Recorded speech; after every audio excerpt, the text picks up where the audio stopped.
few months ago, I was speaking with a project manager at a massive new electronics hub just outside of Chennai.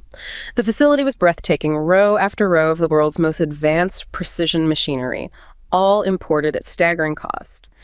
But as we walked through the clean room, I noticed something unsettling. It was dead silent. No hum of ventilation, no rhythmic clicking of assembly arms, just a handful of local staff staring at complex blueprints they couldn't quite decipher. "We have the hardware," the manager told me, his voice echoing in the empty hall, "but the people who know how to make it breathe, they're still stuck at the border." For the last few years, the narrative in New Delhi was clear, loud, and uncompromising. India was moving on, it was self-reliance, it was de-risking, and it was a clean break from Chinese influence. On the news, you'd see politicians talking about national security and values-based supply chains. It felt like a solid ideological wall had been built between the two giants. But as we enter late 2025, something strange is happening behind the scenes. Without any grand speeches or patriotic fanfare, the Indian government has quietly rolled out a specialized digital platform specifically designed to fast-track visas for the very Chinese technical experts they had spent years trying to shut out. That sudden quiet pivot from de-Chinification to a VIP fast lane for Chinese engineers wasn't a change of heart. It was a collision with a cold industrial reality. It turns out you can build a factory with money and ideology, but you can't make a microchip with a political slogan. This is the story of how vitocracy met the physical world, and why, in the high-stakes race for the future, even a rising superpower found it couldn't refuse the industrial DNA of its greatest rival. That is a profoundly powerful image. The silent clean room in Chennai. It captures the whole essence of this global industrial challenge perfectly. It really does. It's the physical manifestation of the problem. Yeah, you've got the political will, you've got the capital, all the involvement is there, but the actual physical hands-on ability to execute these incredibly complex manufacturing processes, it resides somewhere else. And that's the collision point, isn't it? It's where the ideological dream meets this, as you put it, cold, hard, engineered reality. Exactly. And that's what our deep dive is all about today. We're going to try and unpack this reality for you. We're really setting out to answer three core questions that this whole industrial tension brings up. Okay. First, we have to quantify and really understand just the unprecedented scale of China's industrial dominance. I mean, how did they get to this point of being, nearly indispensable across so many of these critical supply chains? Right. What are the numbers behind the story? Then second, we'll dig into the specific and often, hidden choke points that this dominance has created, not just for the U.S., but for its allies as well.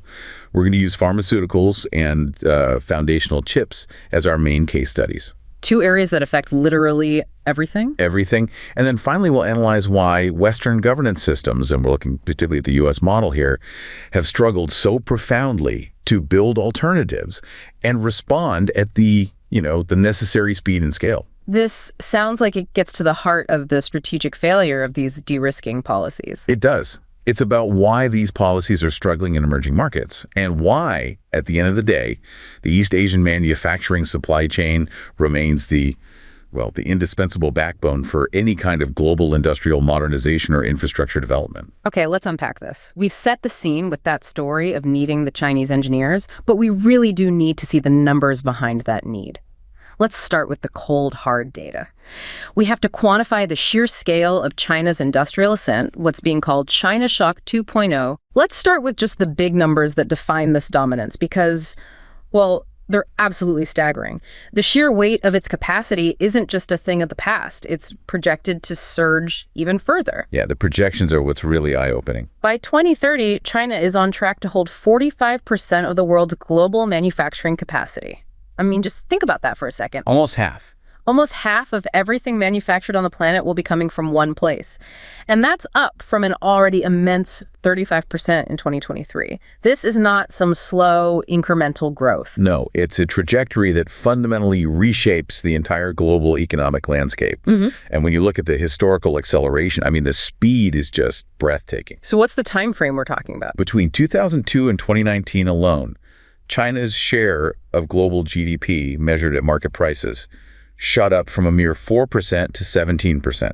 But, that's just the overall economic weight. The real metric, the true story of dominance, is manufacturing. In that same period, China's share of global manufacturing capacity went from 6% to a colossal 27%. So the transition from just being a major manufacturer to being this indispensable industrial power, that happened in less than 2 decades. Less than 2 decades. It's an incredible transformation. And the reason we're calling this China Shock 2.0 is because the way they're achieving this current surge is it's critically different from that early 2000s China shock that everyone remembers. Yes. You know, the one that hollowed out so many U.S. industrial towns. That price dynamic is the key difference, and it's where things get really interesting and, frankly, a bit more concerning. How so? In that first shock, after China joined the WTO, if export prices did rise between 2001 and 2007, yeah, and that made sense. You had rising wages, the currency was appreciating, the initial growing pains of just scaling up. Right, that's what you'd expect. But in this recent shock, the complete opposite is happening. China's export prices have actually fallen, both in absolute terms and relative to everyone else, in the last few years. This signals a really strategic shift away from simple volume competition towards state-subsidized, targeted market domination. Okay, so why are prices falling when the quality and the technological complexity of the goods they're exporting, things like EVs and batteries, are actually increasing? What does that tell us about Beijing's long-term goal? Well, it tells us this isn't market competition anymore. This is a strategic maneuver, and it's backed by what seems like almost unlimited state resources. So it's not about making a profit on each car? Not in the short term, no. This current surge isn't about competing on low wages for simple consumer goods, although, that still exists. This is strategic, high-tech manufacturing, and it's focused relentlessly on increasing market share, regardless of the immediate profitability. The export growth is hyper-concentrated in sectors that Beijing explicitly identified in its Strategic Emerging Industries program, a program launched way back in 2009. So these aren't just random industries. These are the foundational technologies of the future. We're talking lithium-ion batteries, photovoltaic panels, electric vehicles, memory chips. They're targeting the exact places where future wealth and geopolitical leverage are going to reside. Exactly.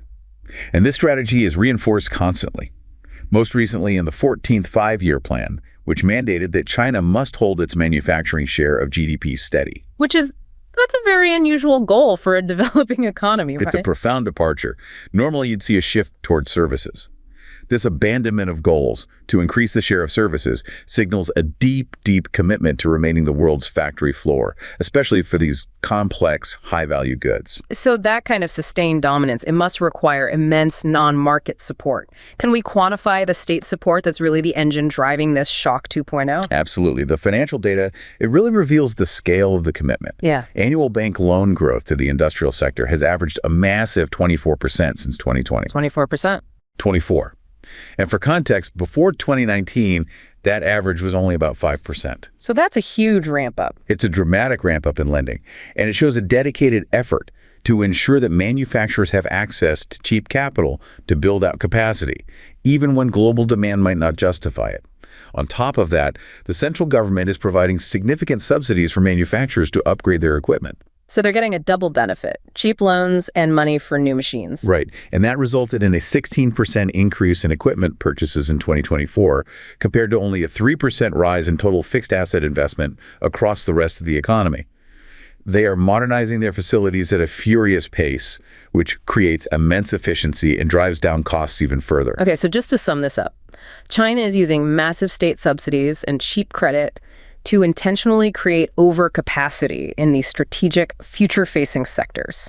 And then they're pushing out those exports at depressed, subsidized prices. This is the industrial reality that not just advanced economies, but crucially, emerging markets are now facing. That's the core of it. And this export surge has profound consequences globally, particularly for these third countries that are, supposedly trying to de-risk. China has been actively exporting this overcapacity, and it's resulting in what you're calling collateral damage. That's the term for it. Since 2021, China has pivoted. They've shifted over $250 billion in exports away from advanced economies and directly toward emerging markets. $250 billion. In just a few years. So now, shipments to emerging markets account for 45% of China's total exports.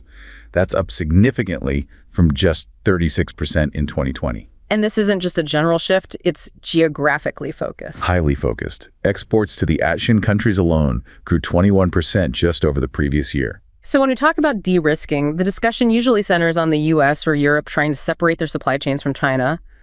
But what this pivot shows is that the real risk, the systemic vulnerability, is actually hitting regions like Southeast Asia. Precisely. The complexity of de-risking. You just can't understand it by looking at high-level aggregate trade statistics. Those big numbers, they mask the profound concentration of trade at the intermediate level. And that's where regions like ASEAN face these deep systemic spillover risks. Okay, so break that down. What do you mean by intermediate level? I mean, they aren't just selling, finished shoes or toys to China. They are relying on China for the chemical inputs, the metal components, the foundational electronics that are necessary to manufacture their own products for export. I see. So the ASEAN 6 economies, a really substantial number of their intermediate exports. So goods like raw materials or partially finished components that go into final products are highly concentrated in the Chinese market. These are in sectors like textiles, chemicals, electronics, and metals. Can you give us an example of how that flow works? Sure. A very common flow looks like this. China provides the raw chemicals or maybe the foundational chips to Vietnam or Malaysia. Those countries then assemble the final product, and then they export that final product to the U.S. So this really illustrates the complexity of any true supply chain separation. Because if the U.S. pressures a country like Vietnam to reduce its finished goods imports from China, Right. Vietnam still needs the intermediate inputs from China to satisfy the U.S. demand for that final product. You can't just cut one part of the chain without the whole thing seizing up. That is the industrial reality confronting policymakers. Many Chinese intermediate goods are essential components that go to Southeast Asia for final assembly before those finished products are exported elsewhere. And that elsewhere is primarily the U.S. So it's a deeply entrenched system. It is. This dependence on Chinese intermediate components for third country assembly. It creates a system where if U.S. policy tries to build a so-called values-based supply chain that requires complete separation, it essentially asks our ASEAN partners to cut off their own industrial DNA. Which is the exact same problem we saw in that silent clean room in Chennai. It's the same problem on a regional scale. And this highlights the strategic failure of a lot of Western de-risking policies in emerging markets. They focused on the finished product trade, right? They missed the deep, invisible integration of the East Asian manufacturing supply chain at that intermediate input level. Then that lack of true separation, it must create a major risk premium dynamic. It does. I mean, specialization increases efficiency and scale, which dramatically lowers production costs, and China offers unparalleled cost efficiency. But you have to weigh that economic benefit against the volatility you create by over-relying on a single dominant supplier. So without sufficient incentives or subsidies, or critically, that industrial expertise, to justify the financial risk of moving away from China, companies are always going to choose the most efficient path. Always. And the current industrial reality is that China offers a level of cost efficiency, quality control, and deep integration that is incredibly difficult, if not, impossible to replace quickly or cheaply. So the quest for self-reliance hits this wall. Because the rest of the world has already outsourced the most complex, cost-intensive foundational parts of their own production to China. It's not just a political choice, it's an infrastructural reliance. It absolutely is. And we can see this vividly when we move from electronics to a sector that literally involves life or death dependence. Yeah. Pharmaceuticals. A perfect case study. When we talk about medicine, the U.S. reliance on foreign sources for generic drugs is pretty well known. And India is often seen as the primary supplier, our main alternative. But that common knowledge is what the sources are accurately calling the third country illusion. This is a perfect and frankly an alarming demonstration of the hidden exposure created by these complex intermediate supply chains. So what do the top line numbers show us? The U.S. imports a substantial amount of its generic drug products, about 47.2% by unit volume from India. We also import about 13% directly from China. So on the surface, India looks like our key diversification partner. But the crucial term here is API, the active pharmaceutical ingredient. That's the core chemical substance that actually makes the drug work. That's right. And if you look at the whole picture, about half of all U.S. generic and brand name doses have roots in China when it comes to the API. The U.S. market is just deeply integrated into this foreign manufacturing base. So let's unpack that illusion. India is, you're saying, the most dominant supplier for APIs in over half of all therapeutic categories. They're massive manufacturers of the final drug products. They are. So we rely on India to make the pill. The question is, what does India rely on to make the pill? India relies heavily on China for the chemical building blocks that are necessary for that production. The Indian pharmaceutical industry sources approximately 65 to 70% of its key starting materials, its intermediates, and even some of its final active pharmaceutical ingredients from China. Okay, let's pause there and clarify those terms because they sound crucial to understanding this choke point. If a drug is like a cake, what are the KSMs, INTs, and APIs? That's a great analogy. The API, the active pharmaceutical ingredient, is the final essential chemical. It's the main ingredient, like the flour in the cake recipe. Okay. The KSMs, or key starting materials, are the most basic, fundamental chemical components, the raw materials. Maybe the individual grains of wheat used to make the flour. The very beginning of the process. The very beginning. And the INTs, or intermediates, are the semi-finished materials created by combining those KSMs, which then refined into the final API. And China dominates that KSM and INT phase, the absolute start of the supply chain. So even though the finished dosage form is stamped and bottled in India, the industrial DNA of that medicine, the fundamental chemical building blocks, is still sourced from China. Exactly. And when you adjust the U.S. dependence data to account for India's secondary reliance on China for those foundational KSMs and INTs, the picture just flips dramatically. That's the real number then. We estimate that 46% of all U.S. daily doses of generics have source materials originating in China. That figure is the true measure of our exposure. 46%. And this heavy hidden dependence, it affects the production and availability of essential medicines across the board. It poses an acute national security and health risk. And this reliance is systemic, but I imagine it becomes truly acute when China holds a dominant position on specific life-saving drugs. What are the essential medicines where the U.S. is most leveraged? China holds a dominant, or in some cases, a near monopolistic position for several critical products and inputs.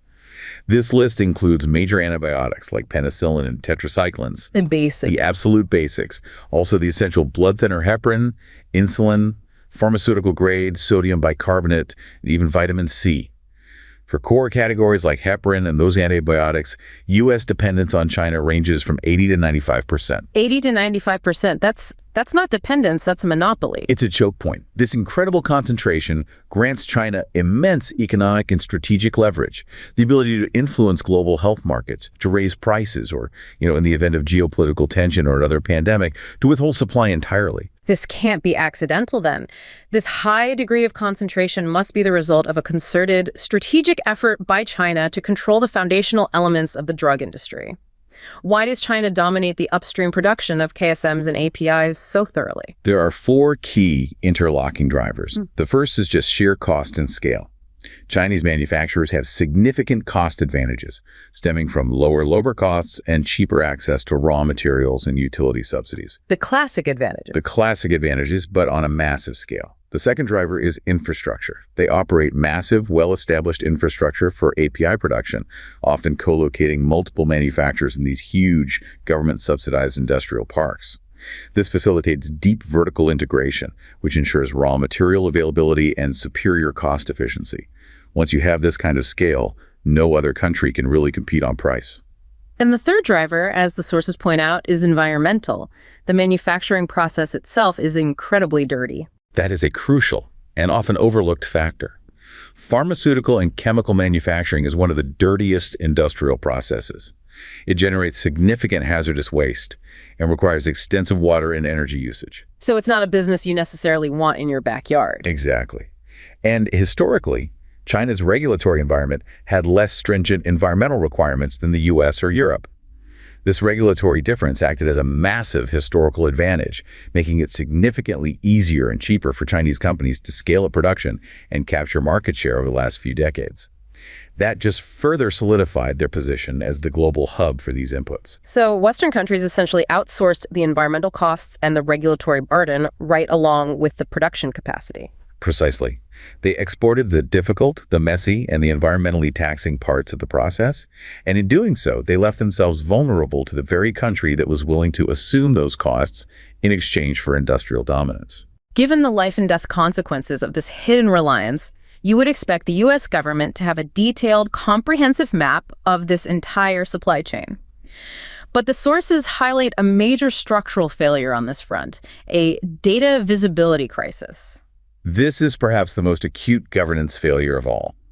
The U.S. government simply lacks a comprehensive, integrated, market-wide database of the upstream drug supply chain. It just doesn't exist. So what does exist? Information collection is fragmented across a dozen different agencies. You've got the FDA for quality control, the Department of Commerce for trade flows, the CDC for public health risks, the DoD for strategic stockpiling, and so on. They're all operating in their own silos. So the data is out there somewhere, but it's not consolidated, it's not actionable, and it's not easily accessible to policymakers trying to make preventative decisions. Exactly.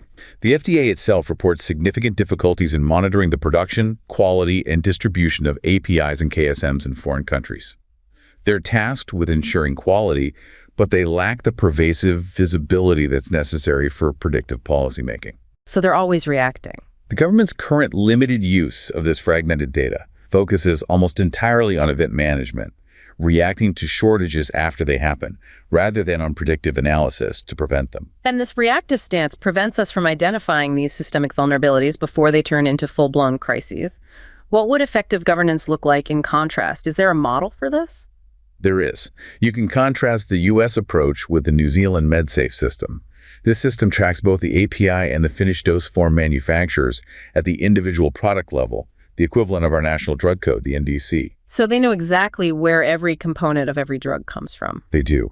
By mandating and compiling this detailed upstream information, MedSafe demonstrates that a market-wide drug product database with comprehensive upstream detail is not only feasible, but it's incredibly useful for ongoing monitoring and ensuring stability. The lesson is clear. If you can't map a supply chain accurately and comprehensively, you cannot manage the choke point or build resilience. This governance gap is itself a critical component of the vulnerability. That brings us to our other industrial pillar, foundational chips. And it seems like we see the exact same playbook being executed in a different but equally critical sector. It's a mirror image in many ways. In the tech world, all the headlines focus on the advanced semiconductors, the 5-nanometer chips used in AI and the newest smartphones. But the real vulnerability is in the older, less glamorous foundational chips, often called legacy chips. This is a textbook example of creating industrial dominance by flooding the foundational market. Foundational chips are defined as those that are 28 nanometers or larger. So older technology. Older, but absolutely essential. They are largely ignored by U.S. export controls, which focus on the cutting-edge stuff. Yet they are the backbone for nearly every electronic application that uses those advanced chips. Everything from anti-lock braking systems in your car, your washing machine, to sophisticated defense systems and networking equipment. So if advanced chips are the high-speed rail network, foundational chips are what? The tracks, the signals, the local stops that make the entire system function. That's a perfect analogy. Without them, the advanced chips are useless bricks of silicon. And China's strategy here is focused on creating massive, state-subsidized overcapacity in this foundational sector capacity that is completely untethered to actual global demand. And the goal is what? The goal is clear: to drive down prices to such depressed levels that they force U.S. and allied producers who have to operate on market economics out of business. This sounds exactly like the historical playbook China used to dominate massive industries like steel and aluminum decades ago. It is the same playbook, executed with frightening efficiency. We saw it in steel and aluminum, where mainland capacity now approaches or exceeds half the global total. Once they achieve that dominance, it allows them to exert market pricing power, especially during periods of low global demand. And their companies can afford to lose money in the short term. Critically, yes. State-subsidized Chinese producers are not subject to the same hard budget constraints as private market-oriented firms. They can sell below cost indefinitely to gain market share. And they're now repeating this process, moving up the value chain to produce advanced technology products at volumes untethered to demand. We see it in solar modules, and now foundational semiconductors. Failing to protect American foundational chip production against this predatory intent risks seceding control of this essential technological backbone. So how pervasive are these Chinese semiconductors in the U.S. economy? I imagine it's just as difficult to track as the APIs in our medicine. It is extremely difficult to track, but the evidence we have is damning. They permeate the economy in two fundamental ways. First, billions of individual diodes, transistors, and integrated circuits fabricated in China are imported directly. Okay. Second, and this is much harder to quantify, Chinese semiconductors enter the U.S. market as components of downstream products. Things like passenger vehicles, industrial machinery, and consumer electronics. The components are just embedded deep inside. So a U.S. car company might assemble its vehicle here in the States, but the sensors and control modules deep inside the engine management system could rely entirely on a Chinese-manufactured foundational chip. And that reality was confirmed by a 2024 Commerce Department survey. The survey found that U.S. end users had, and I'm quoting, limited visibility into the origins of chips used in their products. The data visibility crisis again? Playing out in the tech sector. However, the data they did have revealed that the use of chips manufactured in China-based foundries is, quote, pervasive across the U.S. economy. And this vulnerability is compounded by the physical infrastructure they plug into. 60% of all printed circuit boards, or PCBs, the technological backbone of virtually every piece of electronics, are coming out of China. 90% are coming from Asia overall. That geographic concentration is an extreme industrial vulnerability. Given China's dominant position in these foundational building blocks, they gain significant leverage, and they can weaponize this dominance not just by withholding finished goods, but by restricting access to the inputs that are required worldwide. That's where the focus shifts to critical minerals. China dominates the processing and refining of the critical minerals necessary for all semiconductor manufacturing, regardless of who is fabricating the final chip. This is an upstream choke point control they use as strategic leverage. We've seen this happen pretty recently, haven't we? What were the specific examples of this weaponization in response to U.S. export controls on advanced chips? We certainly have. In direct response to U.S. restrictions on high-end chips and chip-making equipment, China restricted access to several key raw inputs: gallium, germanium, antimony, graphite, and certain rare earths. So it was a direct retaliation. It was an explicit tit-for-tat move. These restrictions were designed to counteract U.S. leverage over advanced technology by asserting China's own choke point control over the materials that enable all chip production, including the advanced ones. It's a move designed to prove that while the U.S. might control the design and the high-end manufacturing equipment, China controls the earth and the processing required to make anything physical. And this industrial playbook of controlling the foundational building blocks, it extends beyond semiconductors and metals into broader biotech that falls outside of traditional APIs, right? Absolutely. China's strategic investment extends to non-pharma biotech building blocks. This includes common things like amino acids used in food additives, like aspartame, various essential vitamins, and specialized enzymes and reagents used across many biological and pharmaceutical research and manufacturing processes. The reliance on China's upstream chemical capacity is severe, even outside of the drug dosage forms themselves. They are controlling the building blocks of modern industrial chemistry on a global scale. So if we step back and look at the larger strategy here, what is China's long-term goal with this pervasive industrial policy that spans medicine, foundational chips, and critical minerals? Is it simply about economic profit? The intention of China's policy, which was particularly accelerated by U.S. sanctions and this deep fear of being beholden to U.S. choke point technologies, a fear that runs deep in Beijing, is twofold. First, they want to make China less reliant on the rest of the world. Self-reliance. Total self-reliance. Second, and simultaneously, they aim to increase the rest of the world's reliance on China. The goal is securing control of all critical choke points across all foundational industries. This strategy of technological self-reliance has become the absolute core of their national development focus. President Xi Jinping has made it a top priority, believing that becoming the technological leader will resolve all their international problems and ensure their future stability. This centralized, long-term, state-driven strategy really highlights the immense challenge facing Western democracies. If China's industrial reality is one of speed, scale, and strategic vision, we have to look at why Western governance, particularly in the U.S., has struggled so fundamentally to respond at the required scale. And this transition brings us squarely to the concept of the Western governance deficit, which many analysts are now calling vitocracy. If China's core advantage is state capacity, the ability to act quickly and centralize resources, then the U.S.'s primary challenge is structural. Okay, let's spend some time on this term, vitocracy. It sounds like a system that actively prevents itself from achieving its goals. A kind of political paralysis. That is precisely what it is. Vitocracy describes a political system where the expansion of efforts, often very well-intentioned efforts, to expand citizen voice or ensure environmental protection or check centralized executive power has produced a systemic sclerosis. Gridlock. Complete gridlock. It makes effective, rapid governance and the execution of large-scale industrial projects nearly impossible. The U.S. constitutional design deliberately created numerous veto points, the divided legislature, layers of judicial review, the federal structure, all to prevent tyranny. But today, those same checks result in an inability to act decisively in the physical world. Can you walk us through a concrete example of how this sclerosis, this vitocracy, manifests in the industrial world? What happens when the U.S. decides it actually needs a new factory or a piece of infrastructure? Look at infrastructure and construction.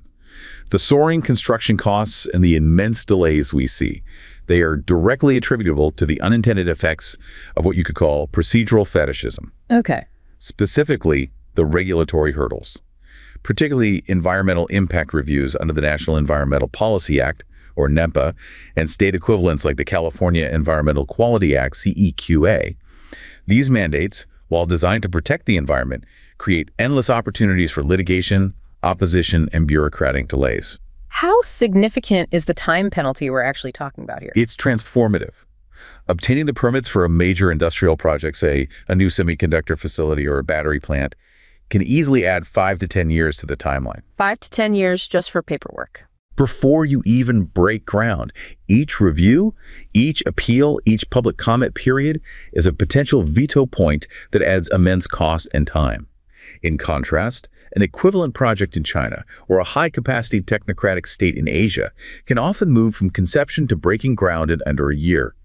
This inability of the U.S. system to deliver large-scale projects efficiently and rapidly in the physical world, that is the central feature and the central failure of vitocracy. And that structural delay is then compounded by what seems like a massive mismatch between the government's ambition, like rebuilding domestic supply chains, and its actual capacity to execute those projects. Absolutely. We are suffering from a severe personnel and execution failure. It's an essential deficit in state capacity.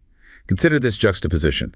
Federal spending, adjusted for inflation, has increased fivefold since 1960. The scope of federal responsibilities has ballooned to cover everything from industrial policy to climate change. Okay. Yet the civilian federal workforce today is only slightly larger than it was in 1960. So the government is tasked with 5 times the work, but has essentially the same number of people to do it. Precisely. And this massive gap between workload and workforce forces the government to rely heavily on an ever-expanding, often slow-moving, and very expensive army of contractors and intermediaries to write regulations, manage projects, and carry out the laws. The institutional knowledge that's required to execute complex industrial policy, it now resides outside the government itself, which leads to inefficiencies and lost institutional memory. And the most profound illustration of this deficit, I think for all of us, came during the COVID-19 pandemic. The pandemic laid this failure bare, just dramatically. Look at the key federal agencies responsible, the CDC and the FDA.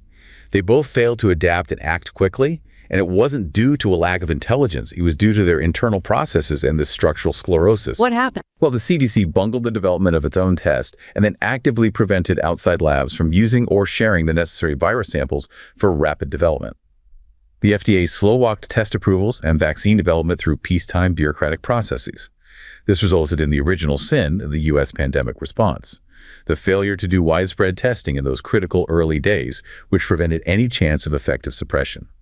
This inability to adapt and execute an industrial-scale, rapid public health mobilization is the defining deficit of vitocracy when it's faced with a real crisis.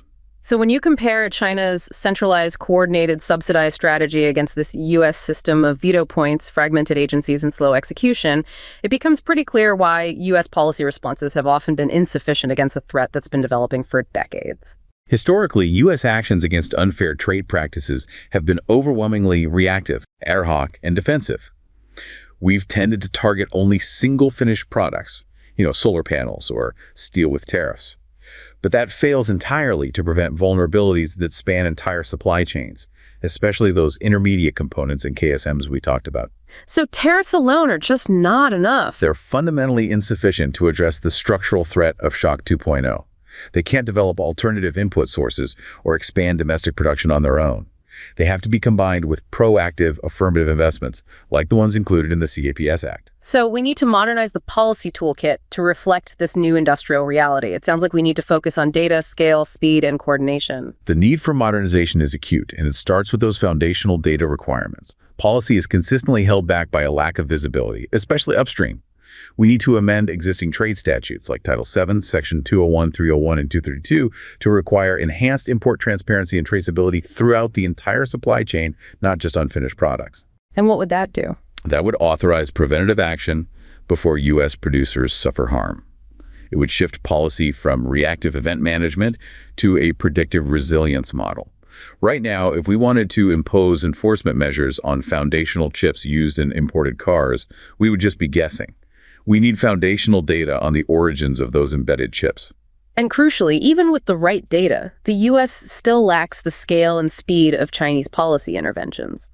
The CHPS Act, while it was monumental, is often described as just a down payment. That's right. It needs to be significantly scaled up to address the entire technology stack. We can't just fund the advanced chip fabrication. We have to address the essential foundational parts of the ecosystem that China is actively dominating. That includes those essential printed circuit boards and foundational chips. Until we address the entire stack, we're going to remain vulnerable. And finally, coordination. The government is filled with all these disparate agencies that all touch industrial policy but often lack any centralized direction. Coordination is critical. U.S. efforts lack a coherent, centralized structure. We need a high-ranking individual with significant convening power, someone who can pull together all the disparate tools across the government. Like what kind of tools? This includes the Development Finance Corporation, the DFC, which provides loans for overseas infrastructure, the Export-Import Bank, or XCM, the State Department, and the USTR, the U.S. Trade Representative. They all need to be working toward the same industrial resilience goal, and this coordinator must require regular, unified reporting from all of them. I can imagine that compelling private companies to share their proprietary supply chain data with the government must be incredibly difficult, just due to competitive concerns. It is a major hurdle. Compelling private companies to share that kind of data is difficult because of legitimate, competitive, and legal concerns. You can't just mandate it overnight without destroying corporate trust. So what's the solution? Building an environment of trust where the government acts as a reliable partner in building resilience, rather than just another regulator, is essential. Without that centralized leadership, coordination, and trust, our complex, multi-agency toolkit will remain fragmented and ineffective against China's focused, whole-of-government, long-term industrial approach. The biggest difference between the two systems isn't necessarily innovation or capital, but the fundamental state capacity to mobilize resources, streamline processes, and execute a strategy without the constant friction of autocracy. So what does this all mean for you as a listener trying to navigate this new economic era? The quest for economic sovereignty and national security, that ideological drive for self-reliance, it runs directly into the highly efficient, deeply entrenched, state-subsidized global industrial architecture that's centered in China. The problem isn't just about competing on technology, it's about rebuilding a fundamental state capacity that has eroded in the West, a concept China never let falter. Whether it's the invisible choke points in our medicine cabinet or the pervasive presence of foundational chips in our infrastructure, the cold industrial reality demands practical solutions over political rhetoric. If we look at the strategic picture, China's entire industrial strategy, which is driven by the trauma of past reliance, is now solely focused on absolute self-reliance in technology. They are making it their core development strategy, believing that becoming the technological leader will solve all their international problems. The U.S. approach has to pivot away from trying to out-China China, because that's a losing strategy against state-subsidized capacity. Instead, we have to play to our unique strengths, encouraging basic research, protecting and funding our university system, which remains the greatest engine of innovation in the world, and solving this domestic scaling up issue where U.S. inventions are currently industrialized abroad. Our goal has to be defined with clarity and focus. Supply chain resilience must be the North Star that shapes all of our policy, from trade enforcement to R&D funding. The collision seen in Chennai, the need for engineers from a geopolitical rival, reveals that in the complex physical world of manufacturing, industrial necessity often trumps ideological commitment, creating a continuous, urgent demand for practical solutions over political rhetoric.